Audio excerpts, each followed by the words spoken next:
Hello mga ka-idol! Andito na naman tayo mga ka-idol.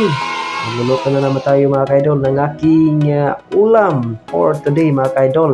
Tinolang manok mga ka-idol ang aking ulam for today mga ka-idol. So una sa lahat mga ka-idol, papainit muna tayo mga ka-idol ng mantika para sa ating tinolang manok mga ka-idol. So painitin muna natin mga ka-idol ang ating mantika. Ayan na mga ka-idol. So, lulutuin na natin ngayon mga ka-idol ang ating sangkap mga ka-idol.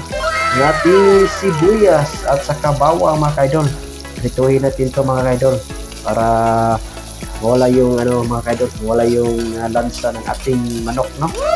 So, kailangan lagyan natin ng sibuyas at saka bawang mga ka-idol para wala yung lansa ng ating manok mga ka-idol. So magprito muna tayo mga ka-idol ng ating sangkap mga ka-idol. So samahan niyo ako mga ka-idol sa ating pagluluto.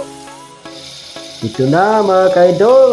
So iprituhin na natin yung manok natin mga ka-idol. Lulutuin na natin ng konti mga ka-idol sa mantika, no? Para mawala yung lansa ng manok mga ka-idol. So gigisahin muna natin ito mga ka-idol sa mantika, no? Para mawala yung lansa, para masarap mga ka-idol, no? Pag katapos nito mga ka-idol, lagyan natin ito ng mga ka-idol ng sabaw. Wow! So lulutuin na natin ito mga ka-idol ng konti sa mantika mga ka-idol para mawala yung lansa ng manok mga ka-idol. So again mga ka-idol, no? Samahan niyo ako sa aking pagluluto mga ka-idol. So ayan mga ka-idol, lulutuin muna natin mga ka-idol. Ito na mga ka-idol. So medyo na siya mga ka-idol, nagkulay brown na mga ka-idol, no? So malapit na ito mga ka-idol natin lagyan ng mga ka-idol, malapit na natin lagyan ng sabaw mga ka-idol, no? So tamang tama na ito mga ka-idol, nawawala na yung lansa nitong ating manok mga ka-idol, no? So pagkatapos nito mga ka-idol, lagyan na natin ito ng sabaw para malagyan na natin ng mga ka-idol, sangkap, no mga ka-idol. Ito na mga ka-idol, pakuluin na natin mga ka-idol, no? So ayan na mga ka-idol, pakuluin na natin yung sabaw mga ka-idol.